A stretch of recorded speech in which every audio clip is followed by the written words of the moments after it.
আপনারা স্বামী স্ত্রী এক খাটে ঘুমান না আলাদা? বলে হুজুর গরিব হতে পারি, বউরে কোলে নিয়ে ঘুমাই নাকি? ঘুমান। বউকে ভালোবাসেন, বউ ভালোবাসার জিনিস। যত ভালোবাসবেন তত বেশি আপনাকেও ভালোবাসবে। ভালোবাসা দিলে ভালোবাসা পাওয়া যায়। একতরফা ভালোবাসা হয়। তো আপনাদের যারা স্বামী স্ত্রী আসেন, আপনাদের দাম্পত্য জীবনকে আল্লাহ যেন সুখ আর শান্তি দিয়ে ভরপুর করে দেন। এটা জোরে করেন আমিন। তো মনে করেন আপনার স্বামী স্ত্রী এক খাটে ঘুমাইছেন, আপনার বউ আপনাকে বাদ দিয়ে আরেকটা ছেলে হাত ধরে যদি পার্কে ঘোরে স্বপ্নে, আপনি যদি টের পান কি করবেন? একজন কয় পা দিলা, মানে পা মানে রেডি আছে, চার্জ পাইলে না। শোনেন, আপনার বউ স্বপ্নে কি দেখে আপনি পাশে শুয়ে থেকেও জানেন। আবার আপনি যদি স্বপ্নে বউকে বাদ দিয়া আরেকটা মেয়ে এনে ঘোরে, আপনার বউ টের পেলে কি করতো? ঝাঁটাতে পিঠে খাট থেকে নামাই দিত। কিন্তু স্বামী কি স্বপ্নে দেখে বউ জানে না, বউ কি স্বপ্নে দেখে স্বামী জানে না। স্বপ্ন তো স্বপ্ন। মাঝে মাঝে আমরা স্বপ্নে দেখি না সাপ তারা করছে, ঘুমের থেকে উঠে কি সাপ খুঁজে পাওয়া যায়? মাঝে মাঝে স্বপ্নে দেখেন বাড়ি ঘরে আগুন লাগছে, ঘুমের থেকে উঠে কি দেখেন বাড়ি ঘরে পুড়ে গেছে না সব ঠিকই আছে? মাঝে মাঝে দেখেন স্বপ্নে আপনি মারা গেছেন, বউ বাচ্চা কান্নাকাটি শুরু করছে, ঘুমের থেকে উঠে দেখেন না বেঁচে আছি। স্বপ্ন তো স্বপ্ন। যুবকেরাও স্বপ্ন দেখে। যেই যুবকেরা বিয়ে করেনি দেখবেন তার একটা রুম আছে ঘুমানো, ওই রুমের ভিতরে দেশি বিদেশি সব নায়িকাদের ছবি ঝুলানো, পুরোটে দেয়ালে ছবি। ঘুমানোর আগে নায়িকাদের ছবি দেখা নফল মনে করে। ঘুমানোর আগে দেখে আর বলে আহার এরকম একটা বউ যদি ভাই কেন, জীবনটা ধন্য হয়ে যেত। ঘুমের ঘরে দেখে নায়িকার বুকের উপর কথা কয় না। যুবকেরা স্বপ্ন দেখে না, এলাকার ছেলেরা দেখে না, ভালো। রাত গভীর হয়েছে, আওয়াজ ছাড়া জমবে না। তাকবীর দা লিল্লাহি তাকবীর। তাহলে জবান ছেড়ে সবাই একটু মহব্বতে আমার সঙ্গে তিলাওয়াত করুন। আউযু বিল্লাহি মিনাশ শাইতানির রাজীম। বিসমিল্লাহির রাহমানির রহিম। বিতাড়িত মোর্দার শয়তানের কাছ থেকে, অভিশপ্ত ইবলিসের কাছ থেকে আল্লাহ তাআলার কাছে আশ্রয় প্রার্থনা চাচ্ছি। পরম করুণা সীমদয়ালু আল্লাহ তাআলা নামে শুরু করছি। সূরার নাম মুলক। মনে থাকবে তো ইনশাআল্লাহ। মুলক মানে কি? সার্বভৌমত্ব, কর্তৃত্ব, রাজত্ব, পাওয়ার, ক্ষমতা। আল্লাহু আকবার বলেন। রাত 1টা পর্যন্ত আছেন তো ইনশাআল্লাহ? সহি নিয়ত না ভেজাল আলা নিয়ত? যাদের নিয়ত সহি আছে দুই হাত তুলে বলেন ইনশাআল্লাহ। আরেকটু জোরে বলেন ইনশাআল্লাহ। আল্লাহ আপনাদের সবাইকে রাত্রি 1টা পর্যন্ত ধৈর্য সহকারে আজকের মাহফিলে বসে থাকার তৌফিক দান করুন। জোরে বলুন আমিন। আরেকটু জোরে বলেন আমিন। এদিক শুনুন, আমার আল্লাহ রাব্বুল আলামিন বলেন তাবারাকাল্লাযী বিয়াদিহিল মুলক ওয়া হুয়া আলা কুল্লি শাইইন কাদির। আমার আল্লাহ রাব্বুল আলামিন বলেন মহামান্বিত সেই সত্তা যার হাতে সর্বময় কর্তৃত্ব, রাজত্ব, পাওয়ার, ক্ষমতা।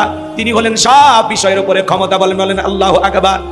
আমার আল্লাহ বলেন তাবারাকাল্লাযী বিয়াদিহিল মুলকু ওয়া হুয়া আলা কুল্লি শাইইন কাদির।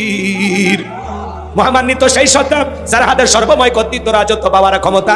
তিনি হলেন সব বিষয়ের উপরে ক্ষমতাবান। তিনি সর্বশক্তিমান। আল্লাহু আকবার বলেন। আসমানে ক্ষমতা চলবে কার? জমিনে ক্ষমতা চলবে কার? আসমান জমিনের সবকিছুর একমাত্র মালিক কে? লিল্লাহি মা ফিস সামাওয়াতি ওয়া মা ফিল আরদ। আকাশ আর জমিনের একচ্ছত্র মালিকান আমার আল্লাহর। আল্লাহু আকবার বলেন। নাকি আল্লাহর রাজত্বের মধ্যে কারো ভাগ আছে? ডোনাল্ড ট্রাম্পের অংশ আছে নাকি? হ্যাঁ, পুরো পৃথিবীর ক্ষমতা একমাত্র আল্লাহ তাআলার কুদরতি হাতে। সকল ক্ষমতা একমাত্র মালিক আল্লাহ। আন্নাল কুওয়াতা লিল্লাহি জামিআ। আল্লাহু আকবার বলেন।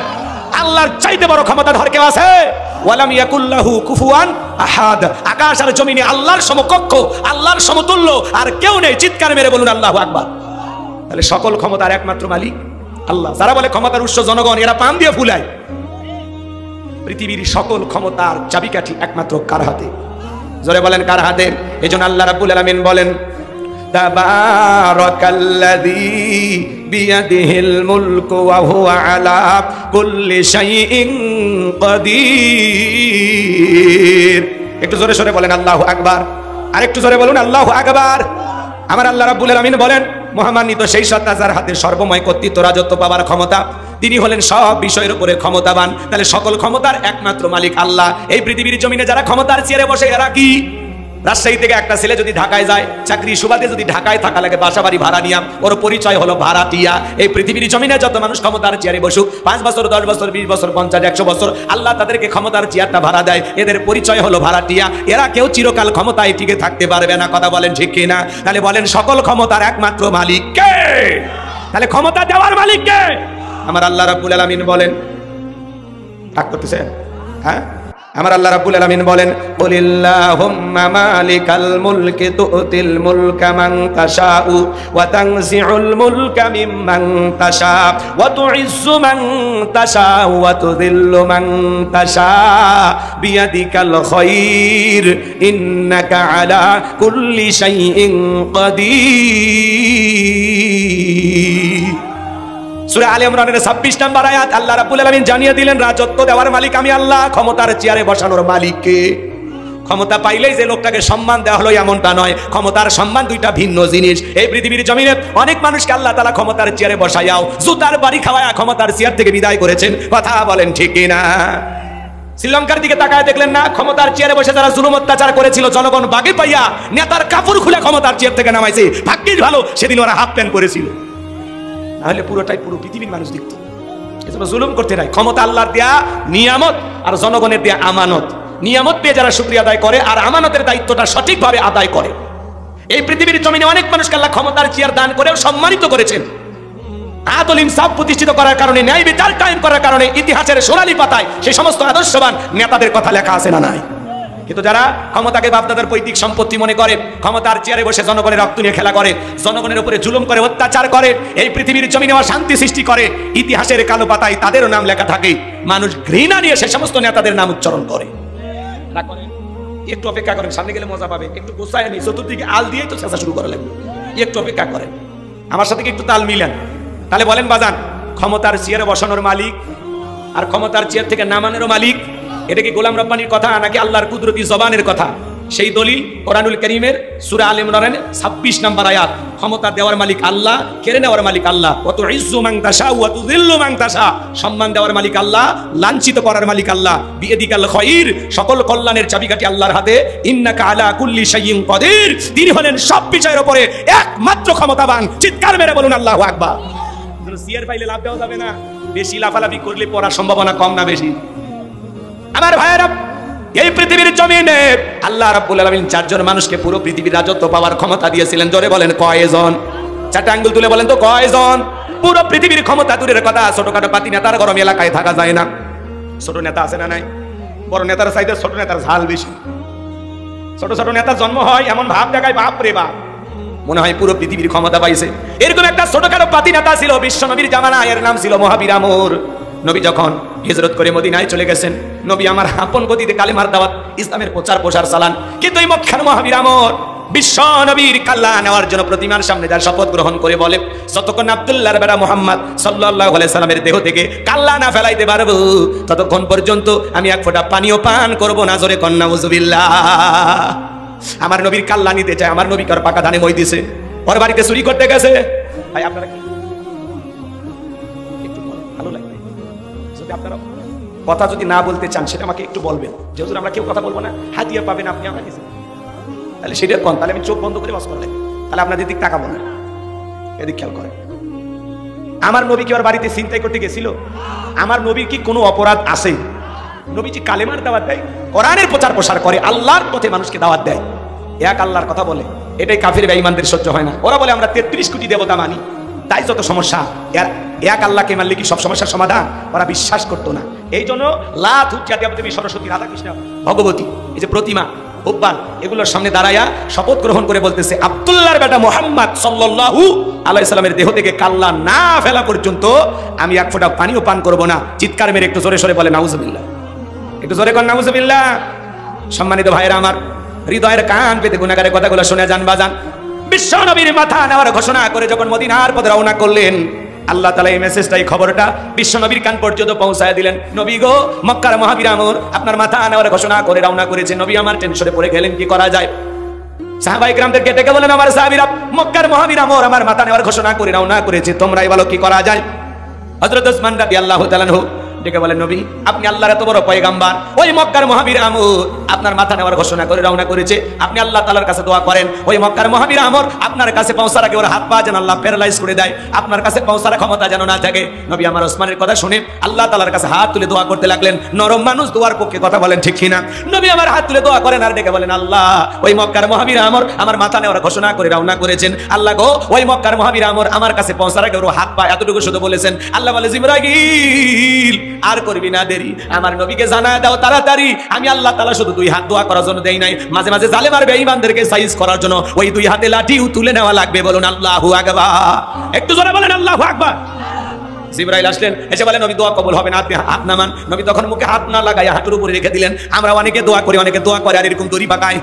এই যে মুরব্বি দড়ি পাকান বোঝেন না, পাটের দড়ি আগে পাকাইতেছে, পাকাছেন একটা আছে, তারপরে এরকম করে রাখতে, ওইটার নাম কি থাকে।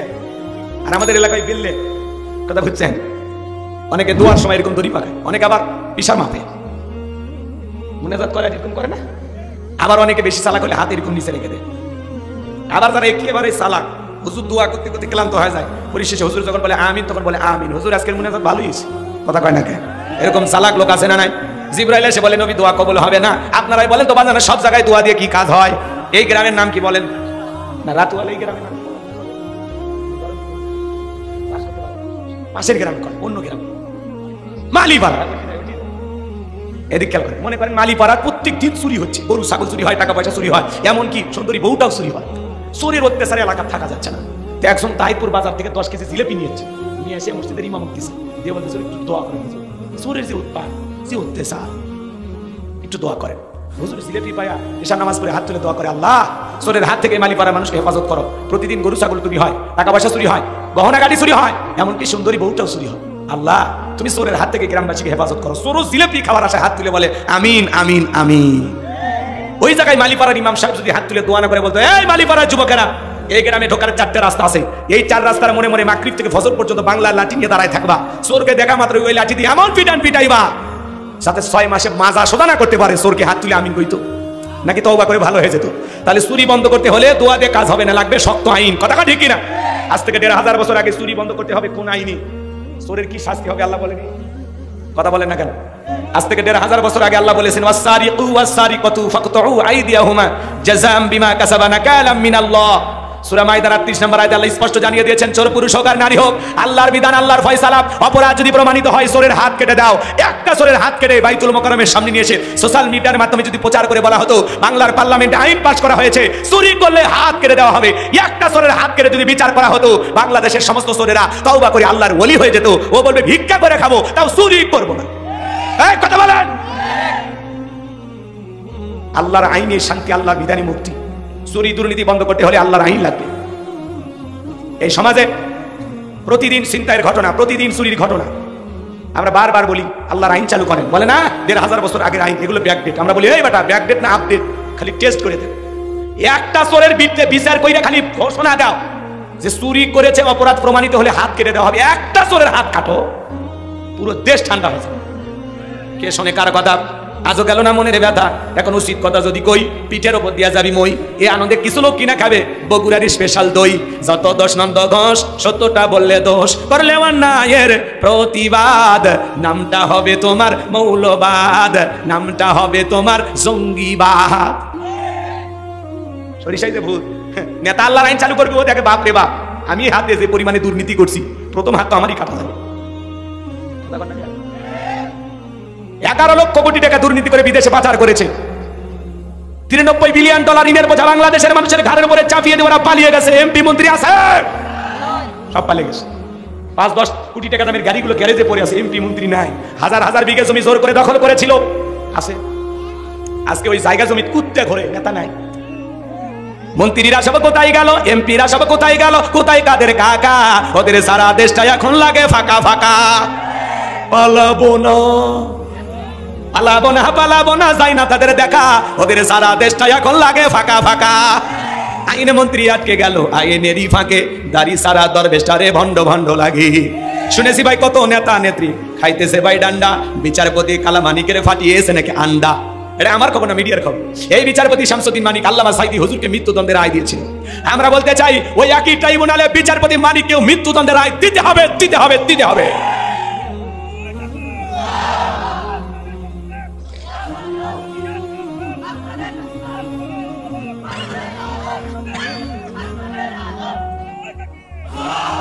এই বিচারপতি মানিক 116 জন আলেমের তালিকা করে দুদকের কাছে জমা দিয়েছিল।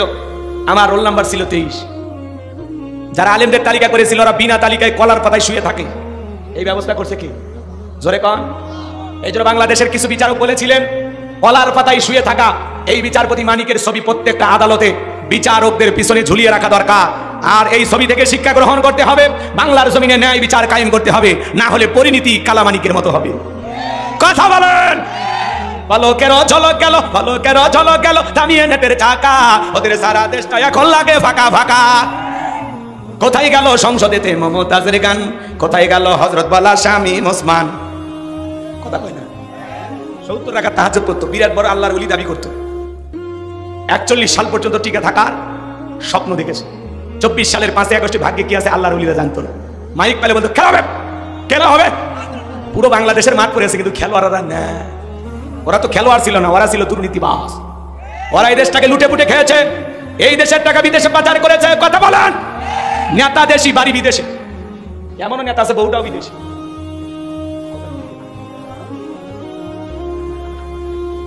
সাপোর্ট দেয়া লাগে। নেতার বউ বিদেশি না, সবাই মুখ খোলেন না, মায়া কাটেনি, ভুলে যান, নতুন করে চিন্তা ভাবনা করে। এই ছেলেবেলে কথা বললো না, কথা বললো না, তোমাদের আওয়াজ কান পর্যন্ত আসে, শোনা, চুপচাপ থাকো। আমার ভাইয়েরা গভীর মনোযোগ দিয়ে কথাগুলো শুনে যান। আমি গুনাহগার যে কথা বলতে চাই, সব জায়গায় দোয়া দিয়ে কাজ হবে না, সব জায়গায় দোয়া দিয়ে কাজ হবে। চুরি বন্ধ করতে হলে লাগবে আল্লাহর আইন। আমার মতো হুজুর যেই মসজিদে আমি জুমা খুতবা দিই, সেখান থেকে মাইক চুরি হয়ে গেছে। আমার আজ পর্যন্ত 3 জোড়া স্যান্ডেল চুরি হয়েছে। তাহলে আমরা যদি জুতে চুরি, মসজিদে মাইক চুরি বন্ধ না করতে পারি, এই সমাজের হাজার হাজার কোটি টাকার চুরি দুর্নীতি বন্ধ করা যাবে? তাহলে এগুলো বন্ধ করতে হলে আল্লাহর আইন ছাড়া বিকল্প কোনো ব্যবস্থা নাই। আল্লাহর বিধানে শান্তি, আল্লাহর বিধানে মুক্তি। জমিন চার, আইন চালু করতে হবে তার। আলা আলাহুল খলকু ওয়াল আমরু, সৃষ্টি চার, আইন চলবে তার। এই জমিন আল্লাহর আইন চালু হোক। কারা কারা চান একটু হাত তুলে দেখান তো বাজান। লিল্লাহি তাকবীর। এদেশে চুরি, দুর্নীতি, খুন, ধর্ষণ আছে না? ধর্ষণের খবর আজকে চট্টগ্রামে দেখলাম, স্বামীকে নিজের হাতে জবাই করেছে স্ত্রী, নিজের হাতে। এটা বউ না ডাইনি? রাক্ষসী, কটকটি, যা ইচ্ছে তাই কন, সবই পাওয়া যাবে, কারণ তো মানুষ নাই। এই তোর স্বামী খারাপ, ভালো লাগে না, যা ডিভোর্স দিয়ে যা, আর একটা ধর। মারলি কেন? কেন মারলি? তোকে মারার অধিকার কে দিল? রাগ করে। আমি ভিডিওটা দেখে কলিজে ফাটে গেছে, আমাদেরকে আহত করে। কেমনে একটা নারী পারে তার স্বামীকে জবাই করে হত্যা করেছে, দাও দিয়ে জবাই করেছে। আমি ভিডিওটা দেখে অবাক হয়ে, স্বামী খাটের উপরে পড়ে আছে, আর যেই দাও দিয়ে জবাই করা হয়েছে সেটা মানে বাড়ি ফ্লোরে পড়ে আছে, আর মেয়েটা ওই জায়গায় মানে মাতলামি করতেছে, ওই জায়গাতে বসে আছে। জবাই করে, স্বামীকে জবাই করে হত্যা করে, রামদা ওই জায়গা ফেলে রেখে মেয়ে ওই জায়গাতে বসে আছে। সাহস চাচা, এখন তো বউ নিয়ে ঘুমানো রিক্স। হ্যাঁ, মাঝে মাঝে দেখতাম নাই, কাটিয়ে ফেলে দিছে। কি কাটছে আর বললাম না। আর এখন সবাই করিচ্ছে, সবাই করিচ্ছে। অতএব যুবক, একলা ভালো আছে, একলা জীবন অনেকে ভালো রে বন্ধু, একলা জীবন অনেক ভালো। কথা, বউ পাইলে আমরা যেন একটা জাতের বউ পাই, নেককার, আবেদা, সালেহা, মুমিনা, স্বামীকে মোহাব্বত করবে, ভালোবাসবে, এরকম একটা বউ দরকার। কিন্তু এরকম ডাইনি যেন ভাগ্যে না জোটে। আল্লাহর কাছে দোয়া করেন, আল্লাহ বউ না পায় সারা জীবন এতিম বানায় রাখো, কিন্তু এইরকম বউ যেন আমাদের ভাগ্যে জোটে না। কথা বলা চিন্তা করেন চাচা, জামানা গেছে কোন স্বামী সবাই করে হত্যা করছে বউ। চট্টগ্রাম বউ সবাই, স্বামী যদি বউ জবাই করে তাহলে এটা দুঃখ রাখবেন কোথায়? আজকে স্বামী স্ত্রীকে জবাই করে হত্যা করে, স্ত্রী স্বামীকে জবাই করে হত্যা করে, ছোট বাচ্চাদেরকে জবাই করে হত্যা করে, প্রকাশ্যে মানুষের হাতের কবজি কেটে নেওয়া হচ্ছে। ওই যে একটা কবজি কাটার ঘটনা দেখছেন না? ব্যাংকে টাকা জমা দিতে গেছে এক যুবক, 2 হাতের কবজি কেটে নিল। এরা মানুষ না পশু? এই যে এই দেশে এত অস্থিরতা কেন? আমরা অন্য সরকারকে বলতে চাই, যদি আরো কিছুদিন আপনি রাষ্ট্রটা পরিচালনা করতে চান, রাষ্ট্র সংস্কারের দায়িত্ব নিয়েছেন, 1-2টা আইন কি চালু করা যায় না এদেশের অস্থিরতা বন্ধ করার জন্য? সাময়িক চালু করে, পরবর্তী প্রধানমন্ত্রী কি করবে জানি না, আপনি একটা নজির স্থাপন করেন। আল্লাহর বিধান কি? হত্যাকারীকে আল্লাহর বিধানের ফয়সালা, তাকে হত্যা করতে হবে। কথা বলে দেখেন, হত্যার বদলে হত্যা। যে স্ত্রী স্বামীকে দাও দিয়ে জবাই করে হত্যা করেছে, ওই স্ত্রীকে আল্লাহর বিধান অনুযায়ী হত্যা করতে হবে। কথা বলে ঠিক না? সার নাই, সার নাই, কিন্তু আল্লাহর আইন কে চালু করে ভাই? সেই দরদি মানুষটা পাচ্ছি না ভাই। মাঝে মাঝে মাথা নষ্ট হয়ে যায় এগুলো ঘটনা দেখে। মানে এটা কি মানুষের কাজ? স্বামী ভালো লাগে না ডিভোর্স দাও, ভালো লাগে না ঝগড়া করো, ভালো লাগে না মামলা দাও, কত পদ্ধতি আছে। সবাই কেন করলি? সবাই কেন করলি? আল্লাহ আল্লাহ এই সমস্ত নারীদের হাত থেকে যুবকদের যেন আল্লাহ হেফাজত করে। ভালো হয়ে যা, ভালো হয়ে যা ময়না, জামানা খুব খারাপ। মেয়ের কথায় গোপনে যা কই দেখা করিস, টুকরা টুকরা করবি রে ব্রিজের নিচে, টুকরে টুকরে। রাত 2টার দিকে যাও দেখা করতে, সাহস তো তোর কম না। ভালো হয়ে যা ভাই, আমি চাই না তোদের মা বাবার বুক খালি হোক। এখন এলে প্রেমিকা না, এগুলো ভালোবাসা না, সব ফাইজলেমি। তোমরা একটু অপেক্ষা করো, তোমাদেরকে হালকা আমি সাইজ করা নিয়ত করছি, একটু অপেক্ষা করো। তোমরা যুবক, আমিও যুবক, তোমাদের মনে দুঃখটা কি বুঝি, একটু অপেক্ষা করো। সামনের দিকে যায় আমার ভাইয়েরা। জিবরাইল এসে বলে, নবী দোয়া কবুল হবে না, হাত নামান। নবী আমার হাত নামায় ফেললেন। জিবরাইল বলে, নবী সাহাবায়ে কেরামদের মধ্যে ঘোষণা করেন এমন কেউ কি আছে যে মক্কার মহাবীর আমরের মোকাবেলা করবে। নবী আমার ডেকে বলে, সাহাবীরা শোনো, তোমাদের মধ্যে এমন কেউ কে আছো যে মক্কার মহাবীর আমরের মোকাবেলা করবে? নবীর কোনো সাহাবী দাঁড়ায় না, হযরত আলী দাঁড়িয়ে গেছেন। বলুন আল্লাহু আকবার। নবী বলে, আলী রে, তুমি কি জানো ওই মক্কার মহাবীর আমর এক বেলা খাবার খায় 21 কেজি, 3.5 মণ ওজনের তরবারিতে যুদ্ধ করে, এত বড় বীর, তার সামনে তুমি কেমনে যাইবা? আলী তুমি বসে পড়ো। নবীজি দ্বিতীয়বার বললেন, আবারও হযরত আলী দাঁড়িয়ে গেছে। নবীজি তৃতীয়বার বললেন, ও আমার সাহাবীরা, তোমাদের মধ্যে এমন কেউ কি আছো যে মক্কার মহাবীর আমরের মোকাবেলা করবা? তৃতীয়বারও হযরত আলী দাঁড়িয়ে গেছেন। বলুন আল্লাহু আকবার। নবী তখন 2টা হাত বাড়া বলে, আলী রে, আয় আয় আমার বুকের ভিতরে আয়। এই আলী, তোর জানে কি মায়া দয়া নাই? এত বড় বীরের সামনে যাইতে চাস? হযরত আলী বলে, নবী আমার ভিতরে ঈমান বলতেছে, আপনি শুধু আমাকে দোয়া করে ছেড়ে দেন, ওই মক্কার মহাবীর আমর আপনার চেহারা দেখার আগে ওরে আমি জমিন থেকে বিদায় করে দেব। বলুন আল্লাহু আকবার। নবী আমার ডেকে বলে, আলী খালি হাতে দোয়া করে লাভ হবে না। ওসমান তোমার বাড়ি কি তরবারি আছে? হযরত ওসমান রাদিয়াল্লাহু তাআলা ডেকে বলে, নবী আমার বাড়িতে একটা তরবারি আছে 27 ইঞ্চি লম্বা। নবী আমার ডেকে বলে, যাও তরবারিটা নিয়ে আসো। হযরত ওসমান রাদিয়াল্লাহু তাআলা তরবারি দিলেন। বিশ্ব নবী ওই তরবারি হযরত আলীর হাতে যখন দিয়ে দিলেন, হযরত আলী তরবারি পায়ে মারছে দৌড়। দৌড়াইতে দৌড়াইতে দৌড়াইতে আমরের মুখোমুখি হয়ে গেছে। যখন আমর ডেকে বলে, কি রে পিচ্চি আলী, তুই কেন আমার সামনে? হযরত আলী বলতেছে, পিচ্চি না কি পরে বুঝাইতেছি, কোন আল্লাহু আকবার।